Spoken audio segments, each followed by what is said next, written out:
Salut tout le monde, salut Catherine. Salut à tous, salut Pablo. Petit débrief On est par loin, Zoom. Voilà, on est loin l'un de l'autre. Moi, je suis au Festival d'Avignon et Catherine est à la montagne. Donc voilà, on n'est pas à Paris, on n'est pas, enfin pas à Montreuil ensemble. Mais on va quand même faire un petit débrief pour parler de deux choses. La seconde, c'est les 100 jours d'Emmanuel Macron, parce que ben là, on arrive un peu au bout, aux fameux 100 jours d'apaisement qu'il avait décrété à la fin du mois de mai, enfin au début du mois de j'ai eu mai. de l'intuition, là, le camarade, hein. Ouais, il était vraiment un pif politique incroyable, Emmanuel Macron. On reviendra Il là-dessus. a bien fait, tout le monde peut rire comme ça. Mais d'abord, on voulait parler de cette problématique, j'ai envie de dire, qui est en train de s'installer dans le débat public de l'arc républicain. Donc, il est en ce moment très souvent question de savoir si une partie de la gauche ferait ou ne ferait pas partie de l'arc républicain, si une partie de l'extrême droite ferait ou ne ferait pas partie de l'acte républicain, avec des gens en fait qui se posent en juge et qui décident souvent du côté du gouvernement et de la majorité macroniste, qui décide si oui ou non, en gros, la France insoumise a des positions conformes à la République ou pas. Bon, avant de donner moi ce que je pense du schmilblick, Catherine, qu'est-ce que ça t'inspire?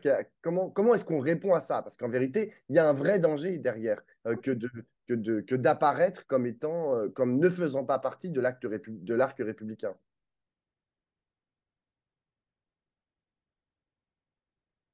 Je dois dire que je pense que c'est une question extrêmement grave. C'est-à-dire que alors, c'est pas la première fois dans l'histoire de France que ça se produit. Dans les années 50, le Parti communiste ne faisait pas partie de la République, il était à l'Est, gros guillemets, hein, c'est-à-dire que donc, il était du côté de Moscou, il n'était pas du côté de la République. Donc ça, c'est pas la première fois que la gauche de gauche se trouve mise en dehors par ses adversaires, est mise en dehors de la République.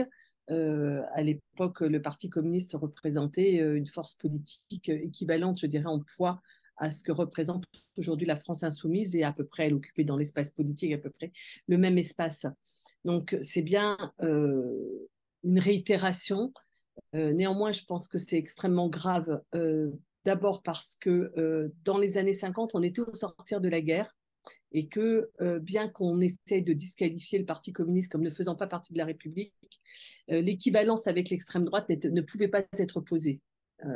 On sortait de la guerre, on sortait et de la période nazie et de la résistance avec la place qui avait pris les communistes. Donc cette équivalence n'était pas tellement possible. Là, on n'est pas dans cette situation. On est dans une situation où l'extrême droite est en force en France et ailleurs, en Europe. Deuxièmement, la France insoumise, ce n'est pas le Parti communiste, elle n'est pas l'héritière directe, je dirais, de ces combats de la résistance. Et de toute façon, il s'éloigne de notre, enfin, de la mémoire des nouvelles des générations. Ça rentre dans l'histoire, on va dire maintenant. Donc, ce n'est pas directement ces militants qui sont les héritiers directs des résistants.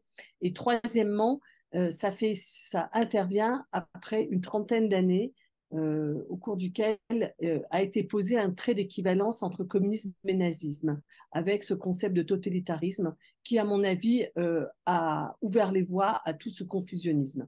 C'est-à-dire que je dirais depuis les années 70, et à partir des années 80, très certainement dans les livres d'histoire de l'école et donc toutes les générations à partir de la mienne et au-delà, donc les plus jeunes, ont appris qu'il y avait eu des totalitarismes qui ont dominé l'Europe dans le XXe siècle. Le communisme d'une part, qui a fait X millions de morts, et les nazis d'autre part, qui ont fait X millions de morts. Et que donc cette analyse, c'est concentré sur le nombre de morts et de manière totalement indistincte sur le contenu de leur idéologie et écrasant par ailleurs des faits historiques massifs, hein, comme la part qu'ont pris les Russes soviétiques à l'époque dans la fin la bataille, enfin, la victoire, pardon, contre le nazisme, qui d'ailleurs maintenant s'efface. Hein. Je veux dire, pour beaucoup, ce n'est pas ces batailles de Stalingrad qui ont permis de vaincre les nazis, mais le débarquement de 1944, alors que chacun sait bien la place qu'ont pris les morts par dizaines de millions soviétiques. Je pense que ça nous ouvre, en fait, ce que ça raconte en arrière-plan de cela, c'est un abandon très profond de la place du combat pour l'égalité dans les valeurs que nous partageons et qui constituent la France. C'est-à-dire que ce qui fait la différence profonde entre, je dirais, la gauche et la droite, et entre les combats communistes et les combats de l'extrême droite, c'est la question de l'égalité, l'égalité entre les hommes, et que le fait que cela soit remis en cause, ça conduit à ces possibles indifférenciation. C'est-à-dire ce n'est plus ça l'enjeu. L'enjeu n'est plus de savoir qui est du côté de l'égalité, donc de la dignité humaine, mais qui crie le plus haut, qui porte les costumes et je ne sais pas quoi, je ne sais pas quoi. Voilà, je pense que sur le plan de l'idéologie, c'est d'une gravité immense. Et sur le plan politique, c'est d'un risque immense également. C'est-à-dire que si cette logique se poursuit, c'est-à-dire que si on va au bout de ça, on est en train de vouloir sortir de l'espace politique l'alternative par la gauche à la situation de blocage et de danger que nous connaissons aujourd'hui. Et donc, je suis complètement estomaquée, pour tout vous dire, que des gens qui ont un peu de culture politique se prêtent à ça. C'est-à-dire, je ne comprends pas comment c'est possible que Elisabeth Borne, Cazeneuve, je ne sais pas qui, Véran, Attal, enfin tout ce joli monde se prête à ça de toutes les façons. C'est-à-dire, et en disant que la France insoumise ne ferait plus partie de l'arc républicain, et en banalisant la montée de l'extrême droite. Par exemple, bon, le dernier événement en date, c'est la polémique ou non polémique autour des propos de Pape Ndiaye, c'est-à-dire le fait que Pape Ndiaye ose dire que CNews est un média d'extrême droite et qu'il ne faut pas que le JDD le devienne et qu'il soit lâché en race campagne, et le soutien que lui apporte Emmanuel Macron au dernier Conseil des ministres n'est pas un soutien sur le fond. Ce n'est pas du tout un soutien sur le propos, c'est sur le droit qu'il aurait de s'exprimer. Donc, il ne mène pas de bataille sur cette question-là. C'est juste parce qu'il lui fait un petit bisou avant de lui dire adieu quand il fera son remaniement, à mon avis. Oui, moi, Donc, voilà, vraiment, je le prends comme quelque chose d'une gravité immense et dans lequel je crois que toute la gauche a vraiment intérêt à prendre la mesure de ce qui est en train de se passer, et pas simplement la gauche. Hein. C'est vraiment tous ceux qui sont du côté de la République, qui est la République qui se bat pour la liberté, l'égalité et la fraternité. Ouais, moi, j'ai plusieurs choses à dire à ce que tu viens de dire. La première, c'est que je pense que cette problématique de l'arc républicain dit moins de ceux qu'il pointe du doigt que de ceux qui expriment, enfin, qui parlent d'arc républicain. C'est-à-dire que lorsque les gens au gouvernement là, que tu as cités tout à l'heure et dans la majorité parlent d'arc républicain, qu'ils disent quelque chose d'eux-mêmes, en fait. Et notamment, et moi, c'est ça qui me dérange, c'est que tu as parlé de la non-équivalence entre le combat pour l'égalité et le combat raciste de l'extrême droite et xénophobe de l'extrême droite. On peut Pas pas une simplement raciste, équivalence pour d'inégalité. d'inégalité Oui, mais c'est un combat. Les naturelle. inégalités, elles ne sont pas simplement entre les races. Elles sont pas simplement entre les races. C'est aussi ça qui justifie les inégalités sociales. Enfin, tout est Bien un sûr. système. L'extrême droite, elle est fondée sur un système d'inégalité entre les hommes. Exactement, d'inégalité De race, mais naturelle. pas seulement de race, de classe, d'origine, de tout ce que tu voudras. Quoi. Exactement, je pense que tu as tout à fait raison. C'est les inégalités naturelles d'un côté, l'égalité naturelle de l'autre. Eh bien, ça, c'est parce que ces Le sujets-là, en fait, combat. ne les intéressent pas. C'est-à-dire que eux, ce qu'ils voient, enfin, moi, la façon dont je l'analyse, c'est que ce qui les intéresse, c'est leur rapport à l'ordre et à la conservation. Or, si tu prends cette unique perspective, si tu prends cet unique angle de vue sur le rapport, on va dire, de la France insoumise à la politique et de l'extrême droite à la politique, s'il n'y a que l'ordre qui t'intéresse, alors bah, peut-être effectivement que l'extrême droite, en fait, permettrait à tout un chacun, et notamment à eux-mêmes, de pouvoir continuer à faire leurs petites affaires un peu mieux que si la France insoumise, qu'ils considèrent comme un peu trop insurrectionnelle, un peu trop bouillonnante, un peu trop révolutionnaire ou que sais-je, si jamais eux, en fait, étaient en forte dynamique. Et donc, mais c'est parce qu'ils acceptent, en fait, dans leur façon de voir les choses, encore une fois, la question de l'égalité et la question des inégalités. Ils ne regardent que l'ordre et la possibilité de conservation. Et c'est ça que propose aujourd'hui l'extrême droite. Et c'est pour ça qu'elle est aussi silencieuse. C'est parce qu'en fait, elle dit juste, genre, nous, si, quand on sera au pouvoir, nous, tout sera pareil, voire tout sera comme avant. Vous voyez, genre, tout va être calme, genre, il y aura pas de grands chamboulements, etc. Or, qu'est-ce que propose aujourd'hui la gauche et notamment la France insoumise? Elle propose un grand chamboulement. Elle le dit parfois très fort. On ne va pas revenir sur la forme, mais elle dit, de toute façon, c'est même l'histoire de la gauche depuis, on va dire, une centaine d'années. Et tu as parlé tout à l'heure du Parti communiste qui était en dehors du champ républicain. C'est aussi ça qui la place en dehors, à chaque fois qu'il place une partie de la gauche en dehors du champ républicain. C'est que nous, on dit, oh, bah, de toute façon, on veut, aujourd'hui, la France insoumise, elle veut changer de république, elle veut convoquer la constituante, elle veut, genre, des lendemains qui chantent, elle veut le grand soir, elle veut. Tu vois, on est associé à ça. On est associé à ce grand chamboulement dont ne veulent pas les élites conservatrices, mais globalement tout le peuple conservateur, dans lequel il y a aujourd'hui l'extrême droite et la droite.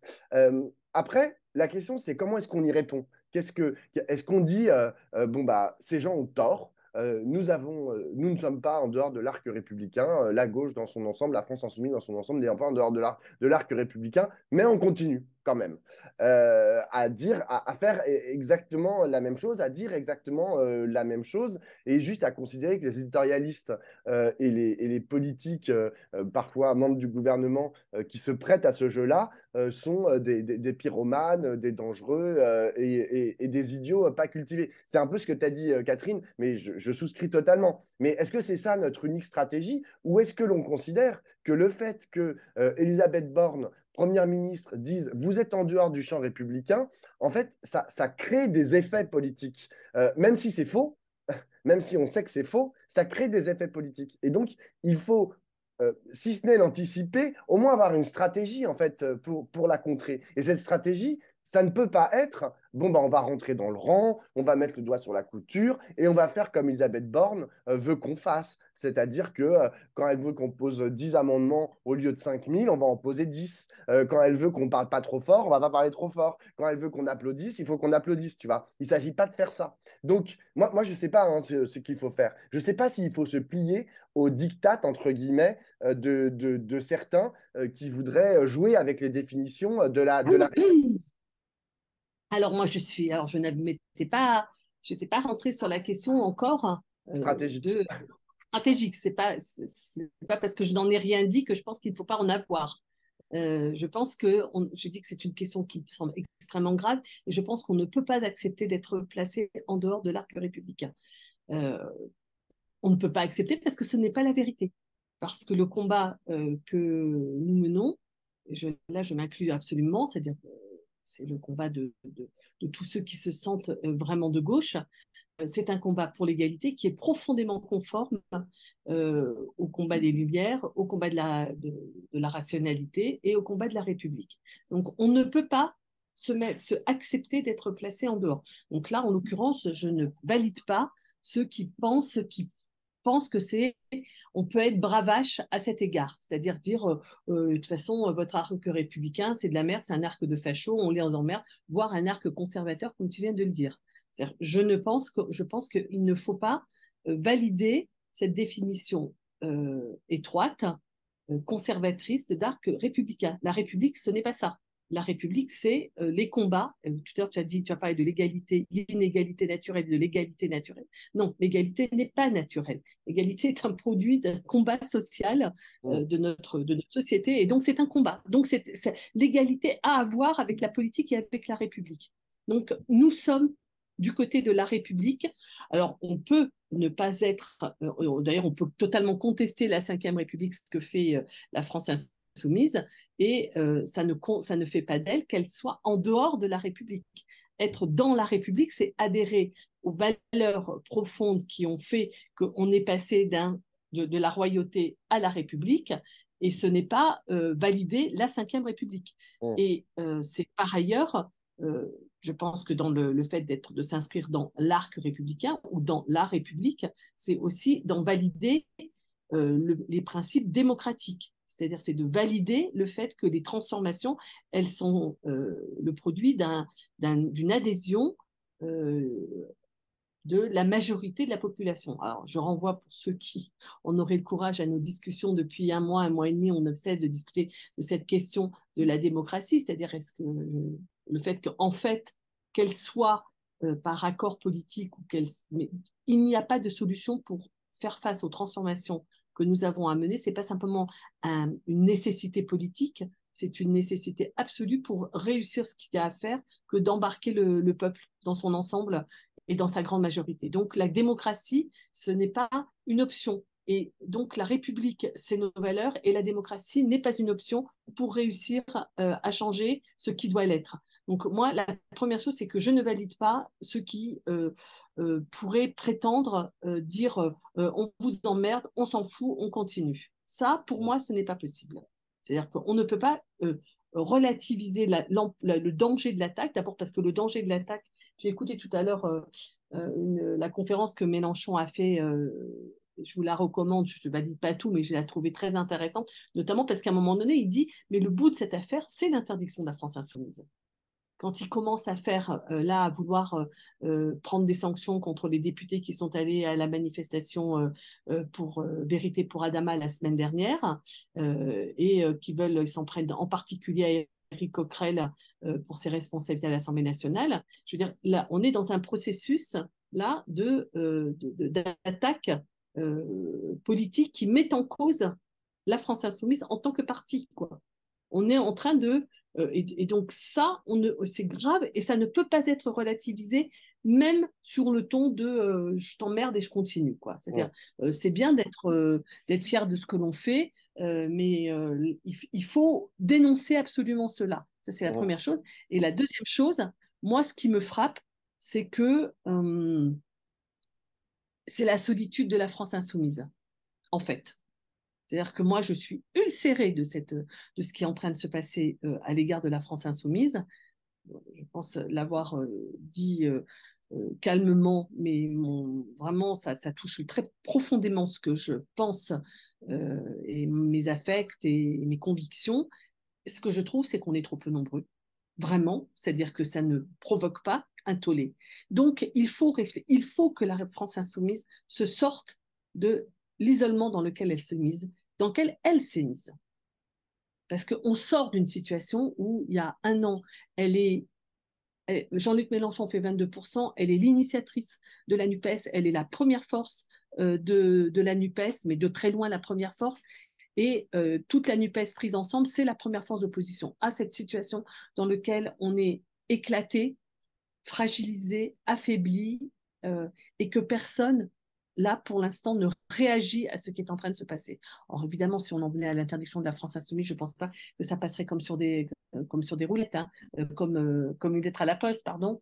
Mais il faut que se reconstitue une certaine unité de la gauche. C'est-à-dire que je pense que la France insoumise doit absolument retrouver les voies et moyens, selon ton expression chérie, du moment, les voies et moyens, doit retrouver la manière de recoudre avec le reste de la gauche, et sans considérer Mélenchon, il est très énervé dans sa conférence et il est très véhément, mais brillant, hein. Et il parle de ceux qui, à gauche, viennent en soutien. Alors, je pense qu'il est particulièrement en tête l'attitude de Fabien Roussel, que je trouve absolument déplorable et voire scandaleuse, hein, à ce sujet, au sujet des remises en cause à l'égard de la France insoumise. Mais c'est plus que ça, quoi. Si ce n'était que Fabien Roussel, ça serait pas non plus Mm. tout, quoi. Je trouve que, voilà, ce que je ressens, c'est qu'il faut partager l'enjeu qui se noue là, que l'enjeu qui se noue, c'est vraiment la question de la conception de la République, d'une République d'ordre, en effet, ou d'une République qui reste fidèle à ses valeurs d'égalité et de liberté. Et, et que ça doit se faire par le fait de réunir la gauche et de ne pas se satisfaire de cette situation. Donc, on ne peut pas être bravage, comme tu dis. Non, Oui. je regrette. Mais non, non, mais quand tu dis si Elisabeth Borne veut des abonnements et que nous, on décide d'en mettre 25 000, on en met 25 000. Ben non, mais est-ce qu'on en met 25 000 si on est un peu d'accord avec les autres, quoi? Si Non, on non, mais peut attends, non, mais moi je suis construire des d'accord avec stratégies toi. communes avec les autres. Moi, je disais que Ah c'était bon, pas d'accord, je n'avais pas la compris ce bonne. que tu Non, avais non, dit. je disais pas que c'était la bonne stratégie. Je disais juste que ça peut être une stratégie. Et aujourd'hui, j'ai l'impression que c'est un peu celle de la France insoumise, hein, Ah, de mais dire pour l'instant, mais moi je merde. pense qu'on est, enfin, ouais, pour l'instant, on est dans un moment d'orgueil, je dirais, tu vois, de dire on vous emmerde et on continue. Bon, ça Hum, va pas, ça. hum, C'est, il faut défendre sur le fond le fait qu'on est dans la République. Et il faut absolument construire les conditions politiques d'un désenclavement, quoi. Là, je sens vraiment la France insoumise. Mis en cornérisée et pas comprise.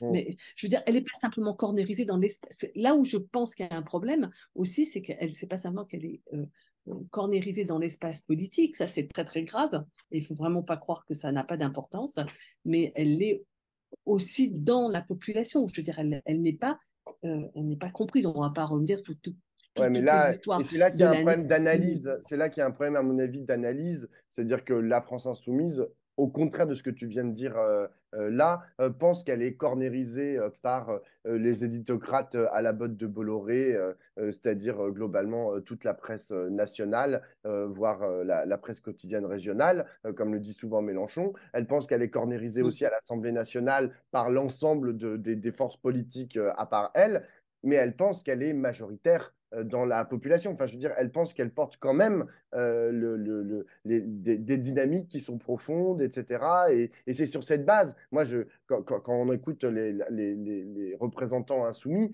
ils disent souvent, mais vous savez, les gens, le peuple, tout ça, et ils sous-entendent que contrairement à Françoise Fressos du Monde et Benjamin Duhamel de BFM, le peuple, lui, sait que la France insoumise a raison. Tu vois, et ils sont portés par ça. Donc c'est une analyse, hein, c'est la leur. Mais moi, en fait, ce qui est compliqué, c'est que je la crois juste et fausse en même temps, quoi. C'est-à-dire que ce que je crois, c'est que d'abord, je pense qu'il n'y a pas il y a pas le même glissement de la société civile, enfin, de la France, des Français, je ne sais pas comment dire, euh, le même glissement que celui qu'on observe dans le champ politique qui se droitise, s'extrême droitise.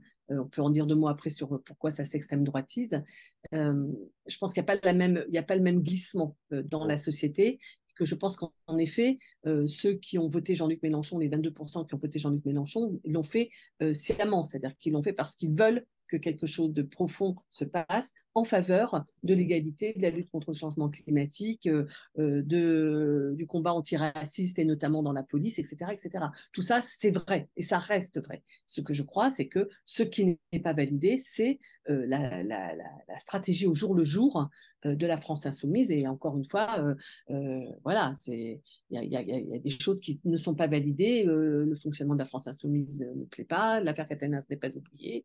L'article 7, les chants et les pancartes dans l'Assemblée nationale, etc., etc. Je pense que ça n'est pas validé. C'est-à-dire qu'en fait, il y a toujours ce problème. La France n'est pas fasciste, mais elle a un problème de trouver dans l'offre politique quelque chose qui lui correspond.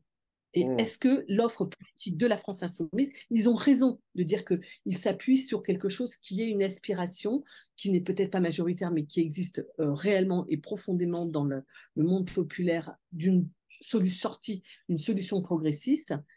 Le problème, c'est que pour l'instant, je crois qu'ils n'ont pas la réponse qu'il convient d'avoir. C'est-à-dire la traduction politique de cela et par plein d'aspects, hein, je voudrais juste, par exemple, dire une chose.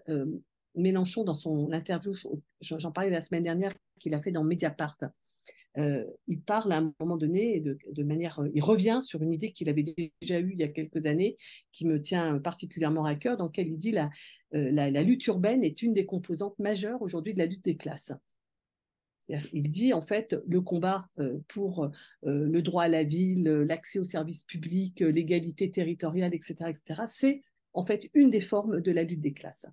Il ne le développe pas plus dans Mediapart, mais ceci étant, c'est une idée à laquelle j'adhère très profondément, et ça fait quelques années que d'autres avant lui l'ont dit. Hein. Antonio Negri en avait parlé il y a de ça une trentaine d'années, et c'est une idée qui a été reprise par d'autres intellectuels.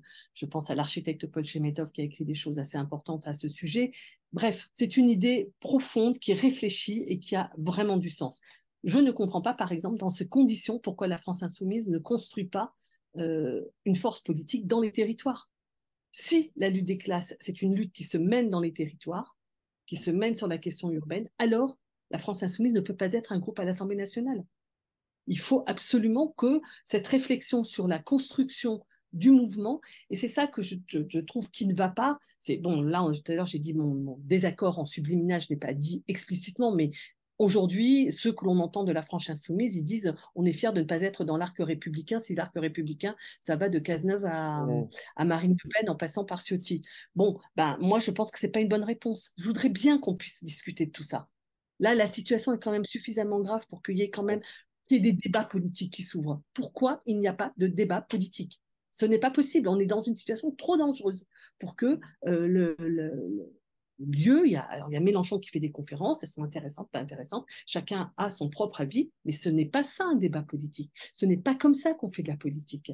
Il faut qu'on puisse avoir un point de vue contradictoire. Et là, en l'occurrence, sur cette question de être ou ne pas être de l'arc républicain et comment on fait face à cette question et comment on rassemble la gauche, etc., ça, c'est une question qu'on ne peut pas ne pas discuter.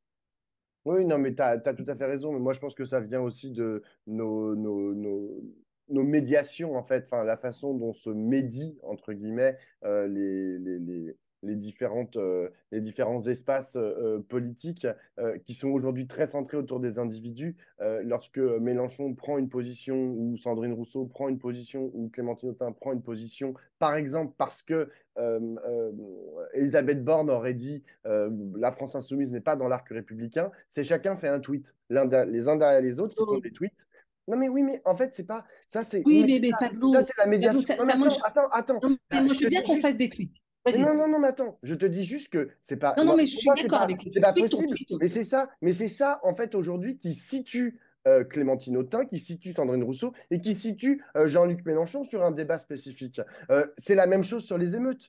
Quand il y a eu la mort de Naël, en fait, tu te dis, nous, on est à l'extérieur. Moi, je me suis dit, bon, bah, immédiatement, l'après-midi, après la mort de Naël, voyant l'émotion que ça suscitait dans les quartiers populaires, il y a une réunion de toute la gauche qui dit, bon, bah, qu'est-ce qu'on dit? Comment on le dit? Vous, les socialistes, vous allez le dire avec vos mots, vous, les écolos, mais globalement, tout le monde va dans la même direction. Cette réunion n'a jamais eu lieu. Donc Bien évidemment, sûr. après, ils arrivent chacun ils font leur tweet, chacun ils font leur communiqué. Et quand je te dis, c'est même pas par groupe, c'est par individu qui font leur communiqué et leur tweet. Et après, bah, tout le monde, après, tu es là, genre, bah, personne ne dit la même chose. Genre, ils se contredisent même de façon hyper frontale. Et même, ils se répondent les uns les autres. Et ça fait cafouillage total. On comprend rien, on ne sait pas ce qu'ils pensent. Voilà. Donc, je te dis qu'aujourd'hui, le problème, ce sont ces médiations, ces espaces de médiation. C'est-à-dire qu'il faut effectivement que, avant de prendre une position, que ça soit important ou pas important d'ailleurs, il faut que ça parle, ça bouillonne, et qu'à la fin, il y ait des choses qui soient. Il y a de la construction et de la co-construction. Mais aujourd'hui, ils n'en ont rien à foutre. Aujourd'hui, tout ce qui les intéresse, c'est faire le tweet le plus rapidement possible pour se positionner sur à peu près tous les sujets de la Terre. Donc, comment tu veux qu'on avance collectivement à gauche sur tous les sujets? On n'avancera pas, mais on n'avancera pas tant que on n'arrête pas en fait de penser que les réseaux sociaux sont un espace en fait de débat. Les réseaux sociaux ce n'est pas un Oui, non, espace de débat. évidemment. Ah oui, Bien sûr. mais les politiques pensent que ça l'est. Ils pensent que c'est le premier lieu où on fait de la politique. Et c'est pas vrai. Chose. C'est pas vrai.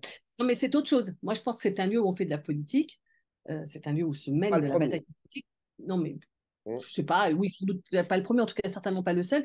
Mais moi, ce dont je parle, là, je ne parle pas de l'endroit où on fait de la politique, où on mène le combat politique, c'est-à-dire les interventions dans les journaux, les tracts qu'on va écrire, je ne sais pas quoi. Enfin bon, ça, c'est faire de la politique. Moi, ce dont je parle, c'est du lieu où s'élabore la politique. Et c'est ce lieu-là qui n'existe pas. Mmh. C'est-à-dire que donc, chacun y va à l'intuition et selon le positionnement qu'il se représente devoir être pour lui-même et pour enfin, ses conceptions dans la politique.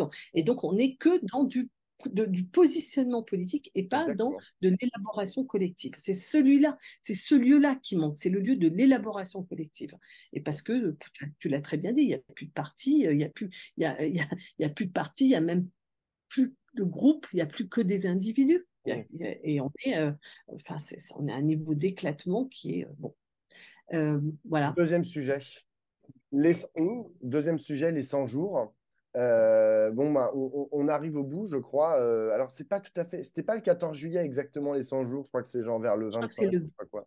Ou le 28 juillet, je crois. Ouais, ceux qui ont bien compté. Ouais, On s'en exactement. fout.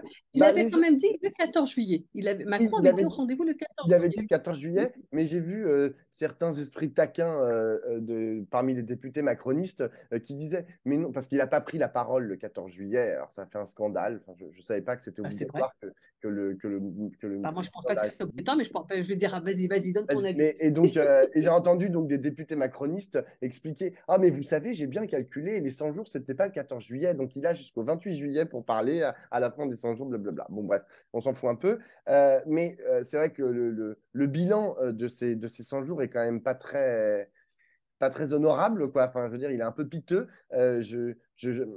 Il y a eu cette séquence suite à la mort de Naël, de révolte qui a duré, qui a duré quelques jours et en fait qui continue de durer un peu, hein. Enfin, je veux dire, là, moi, j'ai parlé à des responsables associatifs encore hier, etc., dans les quartiers populaires.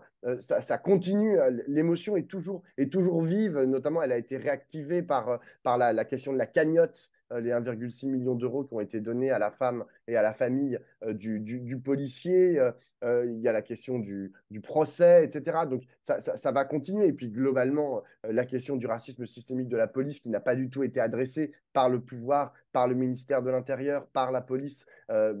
Tout ça, bien sûr, ça reste genre quand même aujourd'hui dans la chair, hein, de ceux qui vivent dans les quartiers populaires. Euh, donc, il y a eu cette séquence. Sinon, excuse-moi, mais je sais pas trop ce qu'il a fait.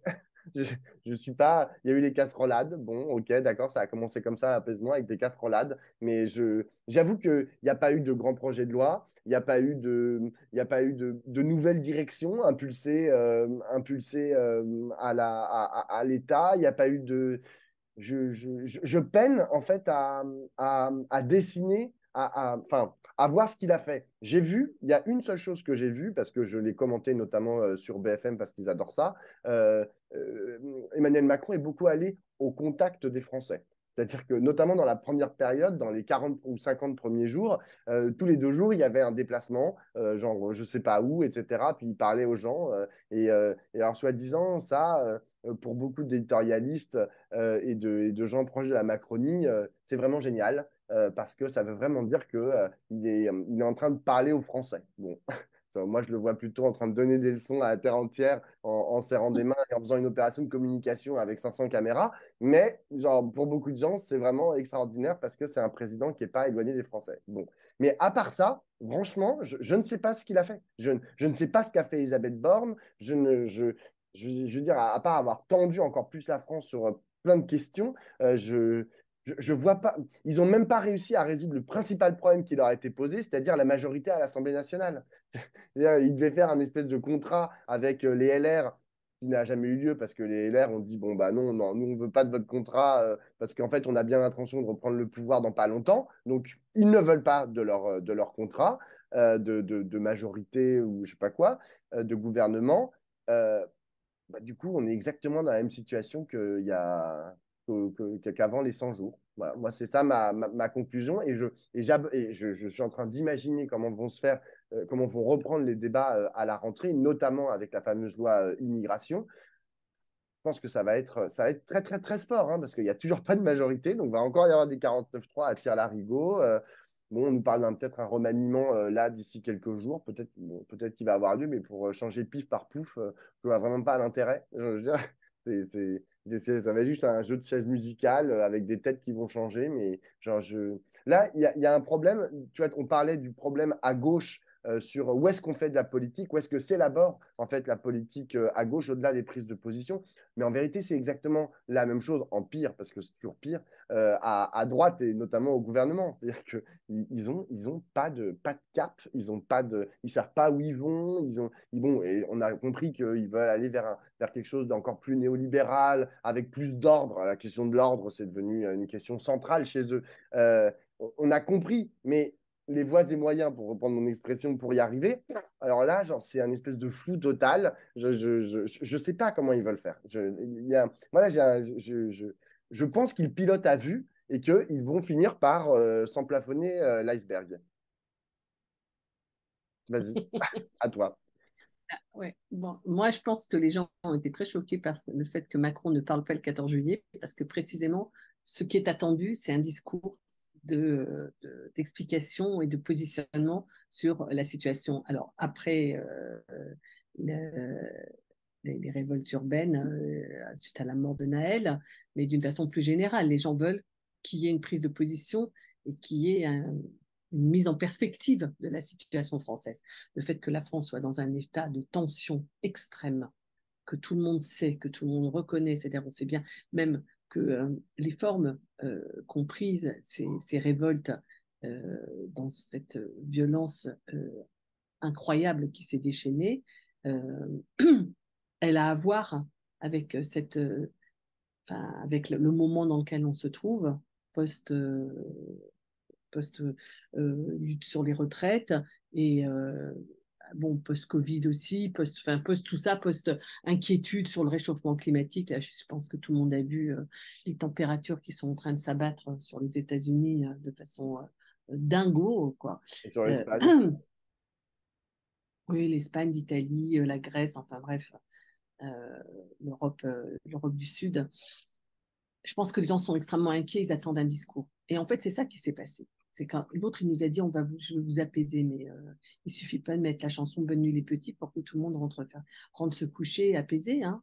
Il faut produire euh, un discours, une proposition politique. Il ne l'a pas fait pendant sa campagne des présidentielles, il est sommé de le faire.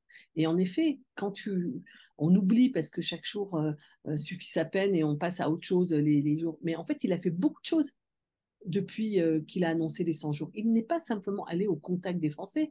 Il a fait son plan haut, son plan lycée professionnel, son plan. Il est allé à Marseille. En fait, tu vois, Oui, la il y a eu liste la des méga factory, initiatives. etc. Oui, mais C'est ça, c'est ça. C'est-à-dire que non, mais ce que je veux dire par là, c'est que le problème de Macron, c'est pas qu'il ne fait rien. C'est pas le roi paresseux. C'est pas ça la question. C'est que ce qu'il fait, soit on n'est pas d'accord, soit ça n'a pas de sens. Mais ça n'est jamais inséré dans un discours, et c'est ça que les gens attendent. On attend de la politique. bon. Et on attend d'Emmanuel Macron qu'il soit un dirigeant politique et pas simplement un super Premier ministre qui elle-même est une super techno. Bon. Et c'est ça le problème. C'est qu'il il reste dans son rôle je vais vous arranger les coups les uns derrière les autres. Bon. Alors, on n'est pas d'accord. Tu viens de rappeler que c'était dans une perspective libérale de plus en plus autoritaire. Mais, mais ce n'est même pas formulé. Il n'y a même pas de Exactement. discours sur le sujet. Non, Bon. mais c'est ça le problème. C'est pour ça que les gens, c'est pas parce qu'ils veulent qu'on respecte le 14 juillet. Il y a plein de présidents qui n'ont pas pris la parole le 14 juillet et tout le monde s'en foutait. Nicolas Sarkozy n'a pas pris la parole une seule fois le 14 juillet. Bon. Mais Nicolas Sarkozy, tout le monde connaissait son idéologie. Bon. Lui, il n'a pas pris la parole et on ne sait pas où il est, ce mec. Bon. Qu'est-ce qu'il veut? Bon. Il propose quoi? Et tu vois, je veux dire, et j'ajoute à ça des polémiques, quoi. Tu vois, la polémique avec Borne pour savoir si l'extrême droite est l'héritier de Pétain ou pas, comment c'est possible qu'il l'ait recadré. Et après, il va dire à Papendiaï, mais non, tu as bien le droit de t'exprimer. Enfin, je veux dire, même sur des sujets comme ça, des sujets idéologiques, il fait des polémiques sans arrêt. Enfin, c'est, Bon. je pense que en dehors de la très mauvaise idée d'avoir parlé d'apaisement, Mm. qui fait rigoler tout le monde. Alors là, franchement, c'est tu regardes les commentaires sur toutes les vidéos, etc. C'est incroyable. L'autre jour, j'ai fait une émission sur Public Sénat où c'était les 100 jours et l'apaisement. Et puis, je tombe sur la vidéo, je regarde, il y avait 300 ou 400 commentaires. Donc, je me regarde pour qu'est-ce que les gens pensent de l'apaisement. Mais ce n'était, sur les 300, il y en a 295 qui se foutent de la gueule du mot apaisement. Mm. C'est-à-dire qu'en fait, c'est voilà, arrête de nous prendre pour des cons, quoi. En Je veux plus, dire, on veut pas apaise.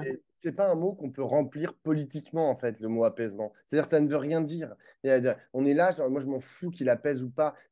Enfin, Mais c'est ce j'aimerais que je bien te dis, qu'il ait c'est un pas. discours d'apaisement, mais qui nous donne une direction, qui nous dise, genre, bon, on va là-bas, et après, on n'est pas d'accord, on est d'accord, on débat, on trouve des majorités, pas des majorités, on dissout l'Assemblée Ah oui, nationale ou pas. Mais disons les choses. Et aujourd'hui, beaucoup de gens, et y compris chez eux, moi je suis halluciné en fait par le discours des macronistes, mais on le subit parfois, toi et moi, sur les plateaux télé, en direct. Ils ont un discours qui est hyper agressif, qui apparaît de façon superficielle, assez volontaire, comme tu l'as dit, parce que c'est vrai qu'ils lancent plein d'initiatives, mais au final, on ne comprend pas l'architecture. Moi, ça me fait penser à un truc, c'est dans Les Trois Petits Cochons. Tu sais, dans Les Trois Petits Cochons, tu as chaque cochon qui a sa maison, qui en paille, qui en bois, qui en pierre, et le loup vient souffler. Et dans un dessin animé de Disney, mais qui date de genre peut-être avant la les guerre, années 30. des années 30, on voit, genre, quand il y a, notamment dans les premiers, celui qui est en paille et celui qui est en bois, donc qui finissent par ne pas tenir, le loup commence à souffler, et puis dedans, tu as le petit cochon, et genre, il essaye de réparer. Mais il répare, au lieu de... Il sait bien, toute l'architecture est en train de se péter la gueule, parce que le loup souffle, et lui, le petit cochon, il est en train de réparer un petit truc, tu vois, un petit trou en bas. Et genre, tu as envie de dire, mais ça sert à rien, enfin, même si une fois que tu auras bouché ce petit trou, toute la maison va tomber. Et d'ailleurs, la maison finit par tomber sous le souffle du loup. Donc, et moi, j'ai un peu l'impression que c'est ce qu'est en train de faire Macron. Il dit, genre, bon, bah, attendez, là, genre, il y a besoin d'apaisement, je vais aller ouvrir une gigafactory à Dunkerque. Bon, alors c'est bien, hein, franchement, ça crée de l'emploi, ça redynamise un territoire, ça propose quelque chose pour la transition énergétique, mais honnêtement, c'est pas au niveau. Encore moi, je vois ça plutôt d'un bon oeil, même s'il y a plein Oui, de oui, oui, vas-y, continue, on choses. n'est pas sur la. Mais genre, ce n'est pas ça qu'on demande à un président de la République. Je ne demande pas d'aller inaugurer les chrysanthèmes ou d'aller me dire, putain, c'est super, Oui, il y a oui. 10 De nouveaux toute emplois façon, à Dunkerque, ou 1000 emplois, ou 3000, ou 10 000, peu importe. C'est plus important que ça. Or, ce discours, il l'a à un seul endroit. Et je tiens quand même à le noter, comme ça je vais me faire taper dessus en disant que je suis un macroniste. C'est au niveau international. Là, il a produit des discours, mais ça n'a pas trop. mm, Enfin, je ne sais pas si ça a un rapport avec le schmilblick dont on parle depuis tout à l'heure, avec l'apaisement, mais il a produit des discours qui n'étaient pas inintéressants, notamment quand il est allé à un sommet de toute la zone européenne en Slovénie, il a tenu un discours qui était intéressant sur la place des États-Unis dans l'alliance, en gros, contre la Russie avec l'Ukraine, la place de l'OTAN, etc. Et là, il a produit un discours. Là, il y avait quelque chose sur lequel on pouvait se positionner, on ne pouvait ne pas être d'accord, hein, mais il y a eu quelque chose. Mais sur le plan intérieur, honnêtement, comme tu le dis très bien depuis tout à l'heure, c'est vraiment le ah vide oui, non, mais ah oui, sidéral de non, la non, pensée. oui, oui, oui, c'est un contre-feu. Mm, Premièrement, quand même, je veux dire, l'occupation d'espace, c'est quand même pour faire un contre-feu. C'est un superintendant, quoi. mm. Mais c'était ça un peu leur idée, tu sais, d'être le parti de la raison. Là, comment ils avaient, c'était, Le cercle de comment c'était? Alain Minck. Non, oui, non, non, non, c'est pas Ah, Lamain, c'était le ministre des Transports, l'homme très à gauche là. Clément Beaune. Voilà, qui avait fait un papier dans Le Monde au moment de l'élection présidentielle pour expliquer que la Macronie, c'était le cercle de la raison. Mm, Voilà, donc ils sont au cercle de la raison, donc ils ont pas, eux, ils proposent des réponses. Voilà, et la cohérence leur appartient, ils n'ont pas à en débattre et ils font point par point des réponses.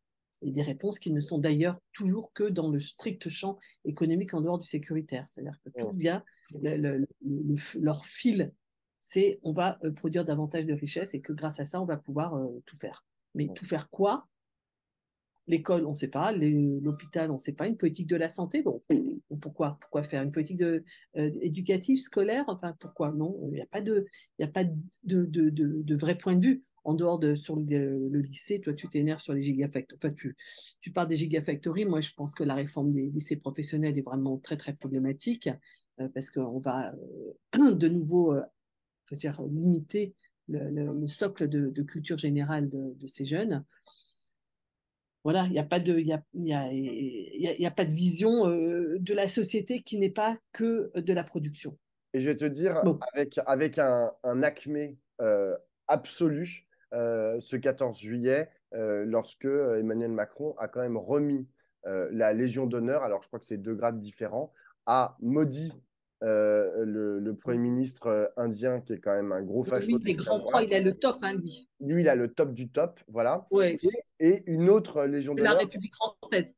de la De la République République. française. Non, mais honnêtement, enfin, tout ça, parce il nous a acheté, je ne sais pas combien de Rafales, c'est-à-dire des armes de guerre, hein. On est quand même en train de donner à un type qui est considéré par quand même beaucoup de spécialistes comme un dictateur qui est sur une pente de plus en plus glissante et qui met vraiment l'Inde dans une impasse totale. On est en train de lui donner les instruments de sa future puissance dictatoriale. Et après, genre dans 20 ans, on va dire: ah, mais on ne comprend pas, genre l'Inde, ils ont plein d'avions, ils sont en train de bombarder le Bangladesh et le Pakistan, ils font n'importe quoi. Ah bah oui, ben on leur a donné les avions, on leur a vendu. Mais enfin, ça, c'est la première chose. Et la deuxième chose, c'est qu'il l'a aussi donné à Patrick Pouyanné, le PDG de Total. Alors là, enfin, c'est là, genre, en fait, à quoi il joue? C'est quoi les signaux en fait qu'il envoie, genre quant à sa politique, à la fois en matière de relations internationales et donc de droits de l'homme et enfin, de droits humains, etc. Et en matière genre d'environnement et de transition écologique. Enfin, je veux dire, que Total soit un interlocuteur, que le PDG de Total soit un interlocuteur, il n'y a pas de problème. Mais lui rendre un tel hommage le 14 juillet en lui donnant ce grade de la Légion d'honneur, mais non, quoi, genre stop. Enfin, je veux dire, là, le symbole est trop odieux pour beaucoup de Oui, gens non, qui mais sont honnêtement écologistes, quoi. ouais, ça je trouve ça scandaleux, mais c'est de l'ordre du révélateur Oui, de stratégie politique politicienne qui ne tourne que vers la droite, et avec tous ont en tête que pour battre Marine Le Pen, il faut faire mieux que Marine Le Pen. Tu vois le niveau de la pensée, hein, parce que c'est quand même ça qui domine. Hein. Je veux dire, pourquoi est-ce que... alors, il y en a qui sont réellement d'accord avec ça, mais je veux dire, quand tu vois à quel point toute la droite a déraillé là ces derniers temps, c'est parce qu'ils pensent qu'ils sont en train de se faire massacrer par Le Pen et que donc, pour récupérer leurs électeurs, il faut qu'ils fassent mieux qu'elle. C'est c'est affligeant. Et là, ouais, toutes les interviews on en reparlera, mais toutes bon, les on en interviews reparlera. des Ah, LR, c'est quand ouais, même abominable. ouais, ouais, Enfin bon, affreux. c'est pas très gay comme débrief. Bon, Mais allez, bon, c'est comme ça. Et à la allez, semaine prochaine, où on vous parlera, je vous promets, on vous parlera d'amour la semaine prochaine. c'est vrai, on a prévu ça. Ciao, ciao. Ciao.